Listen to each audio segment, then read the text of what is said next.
Эми урматтуу достор, эгерде женский род болсо кандай окончание кошобуз? Мисалы үчүн женский род болсо мама апа менен кыздын ортосунда дей турган болсок, мисалы үчүн между деп предлогду коюп, между деген предлогду коюп, анан мама дегенди койсок, между деген предлогду коюп, андан кийин мама деген сөздү койсок, эми между деген предлог ошол мама деген сөздүн аягына женский род болгонуна байланыштуу ой деген окончание кошот. Мисалы үчүн между мамой и дочкой. Женский род болсо ой деген окончание кошулат. Между мамой и дочкой. Между мамой и дочкой апа менен кыздын ортосунда не бывает секрета. Апа менен кыздын ортосунда сыр болбойт. Эми между бабушкой и дедушкой. Между бабушкой и дедушкой любовь.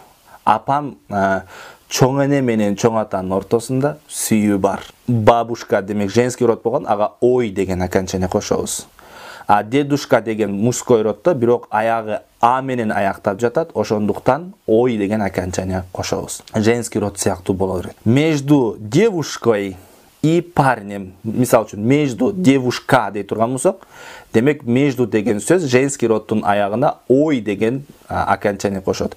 Между девушкой и парнем. Кыз менен баланын ортосунда была ссора. Кыз менен баланын ортосунда чырдашуу болду. Между девушкой ой, ал эми парень деген аягында мужской род мягкий знак болгон, ошон үчүн парнем деп ем деген окончание коюлуп жатат. Андан кийин между сестра дей турган болсок, мисалы сестра деген сөздүн аягына женский род болгонуна байланыштуу ой деген окончание кошот деп айттык.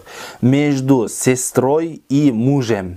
Между сестрой и мужем хорошее отношение. Менин эжем менен күйөөсүнүн ортосунда жакшы мамиле бар.